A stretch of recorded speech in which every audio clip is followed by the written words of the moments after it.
Hello friends, my name is Michelle Fondin. I'm the author of Twin Flame Romance, The Journey to Unconditional Love. All of my books are available in paperback, Kindle, and Audible books. If you're new to my channel, welcome. Thank you for subscribing below. Click on that bell, scroll up to all for all notifications. And thank you for giving the video a thumbs up. I do readings, 30, 60, and 90-minute readings, Twin Flame Romance, general readings, life, path, and purpose. You can book that on my website, michellefondinauthor.com. And don't forget to download the free Twin Flames affirmation meditation. The link is below. Hey, guess what? Next Tuesday at 6:30 p.m. Pacific time, I'm holding a free webinar to talk about the Twin Flame Divine Feminine Bootcamp #1. You can register for that webinar, and I'll put that link below in the info box. Welcome to Twin Flame Questions Answered, where you can get your twin flame question answered. Today's question is, why is the twin flame journey so hard? And I added an addendum to that. It's, by the way, I did not choose this. So this is the question for all time. Why is this twin flame journey, which most of you did not consciously choose, why is it so freaking hard? And there are several layers to this answer. So let's just dive into this, shall we? Well, here's the thing. The first part that I'm going to answer is the second part of the question/comment. The second part of this, the question/comment is, by the way, I did not choose this. Well, that's true and it's not true. So your soul chose this twin flame journey before you arrived here. And when we incarnate on the earth plane, we have amnesia. When we incarnate on the earth plane, we have this sense of amnesia that we don't tend to remember the things that our soul chose before coming here. So no, you didn't consciously choose the twin flame journey, but yes, your soul chose it. And you don't remember because it happened before you came. That goes back to, why is this twin flame journey so hard? And it brought me to a Bible quote. Now, I know many of you out there are not Christian or not Jewish or not anything that has to do with the Bible. And that's okay, because I'm going to illustrate this point with this Bible quote, and I'm also going to give some other silly examples from, like, modern times, but it comes from a show that I watch. So the quote that came to me when I was thinking about why this twin flame journey is so hard is, take up your cross and follow Jesus. Like that, but it comes from the New Testament in the Gospels, in the Gospel of Matthew, chapter 16, verses 24 through 26, which I'm going to read to you here. So then Jesus told his disciples, "If anyone would come after me, let him deny himself and take up his cross and follow me. For whoever would save his life will lose it, but whoever loses his life for my sake will find it. For what will it profit a man if he gains the whole world and forfeits his soul? Or what shall a man give in return for his soul?" So let me just stretch that, because again, I understand that many of you are not Christian. So, you're like, what the heck? This doesn't really apply to me. Well, in a sense, it does apply to you, because what Jesus is talking about is the soul journey. That is what Jesus is talking about. Jesus is talking about the soul journey. He's kind of saying, give up your earthly life and follow the life of the soul path. Follow the life of the soul journey. And Jesus does not say, if you follow the life of the soul journey, your life will be super simple. It's a simple life. No, he basically says, take up your cross and follow me. And the thing is that this is even before Jesus died on the cross, but traditionally in the times of Jesus, criminals under Roman rule would be crucified. Not all criminals, but that was one method of killing and torture. And when you look at the crucifixion, for example, you see a cross in those days was made out of wood, in very heavy wood. And if it was going to extend the length of a human being, an adult human being, it's heavy. It's heavy. It's really heavy. So when Jesus said, take up your cross and follow me, what he was saying is, if you choose the soul path, it's going to be difficult. If you choose the soul path, it's going to be heavy. But the soul path comes with great rewards.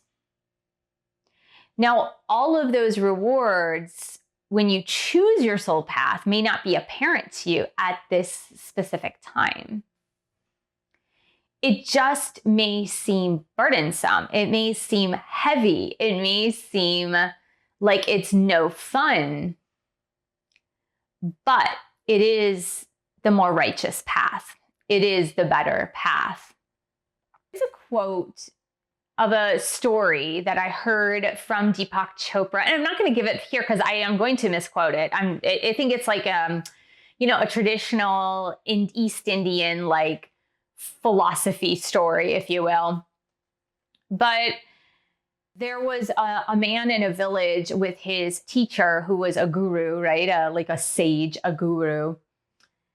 And this man was watching his wife and children play, and he's watching the villagers like so happy, so giddy, just running around and playing and living a simple life, but living with joy.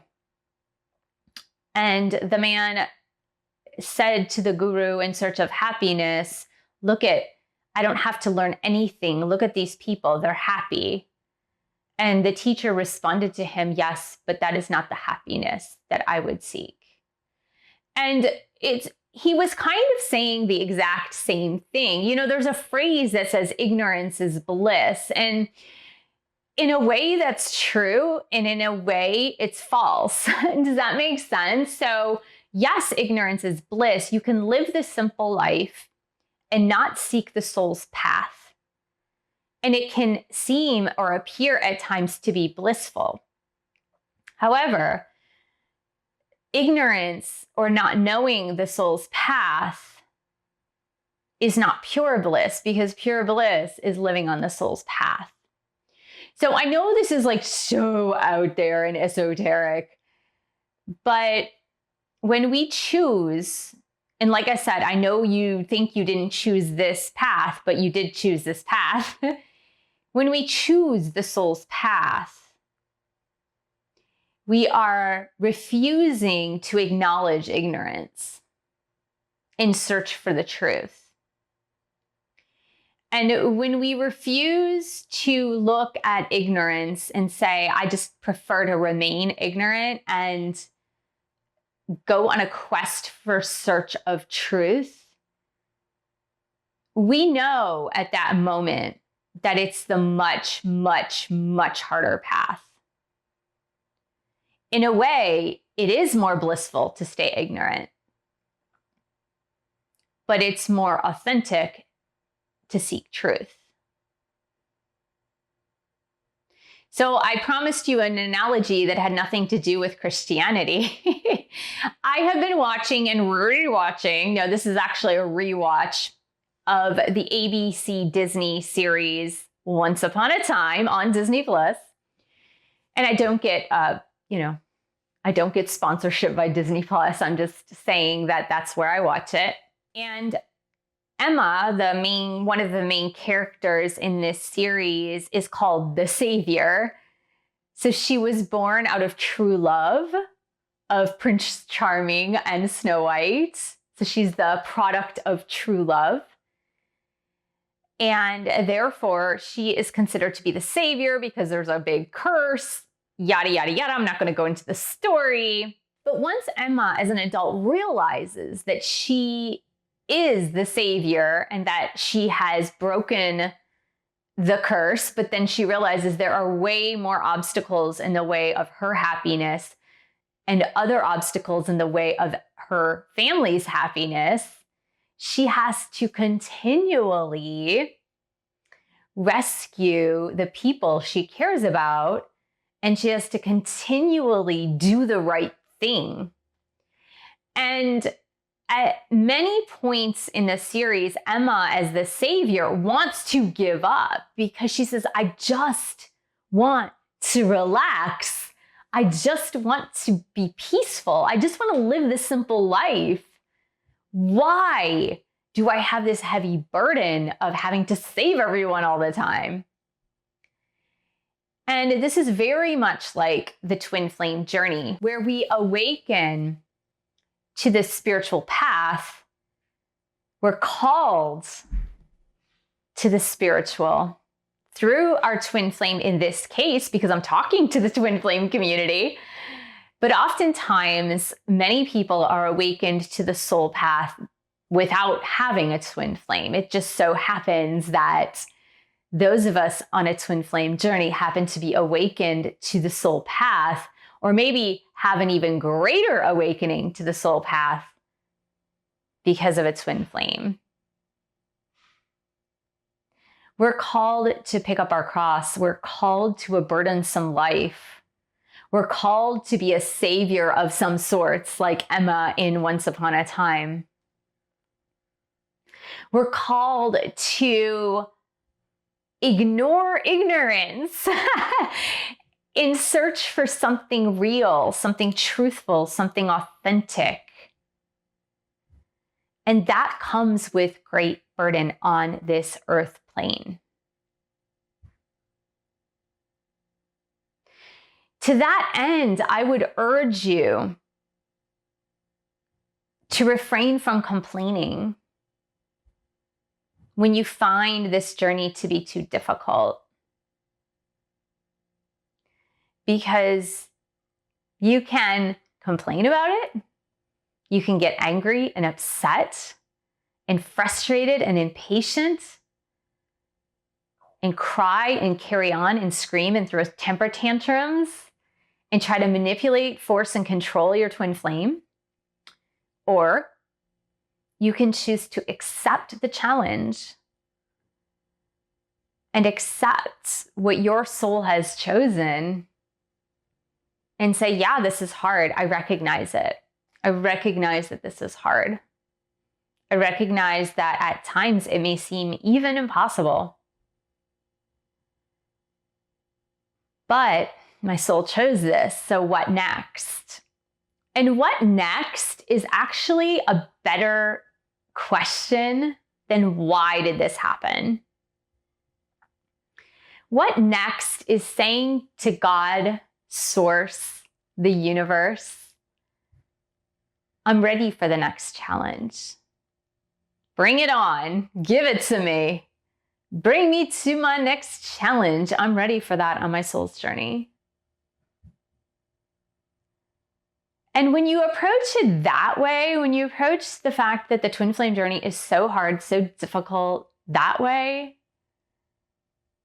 it lightens your burden, even though the burden is still there. Does that make sense to you? Because when you're fighting against it, the burden seems so much bigger than you. But when you realize that not only do you have your twin flame community surrounding you, not only do you have your twin flame's soul with you, but you have angelic presence. You have God, the universe with you. They've all got your back. So you're not alone and you can do this. So I hope this was helpful, Twin Flame. Thank you so much for joining me. Thank you for subscribing to my channel below. Click on that bell, scroll up to all for all notifications. And thank you for giving the video a thumbs up. Thank you for sharing this video with other Twin Flames. And thank you so much for your support on my YouTube channel. You can buy a book or 2 or 3. You can join a boot camp or meditation course. Don't forget to sign up for that free webinar. And you can also join our group coaching. The link is below. And I will see you in the next video.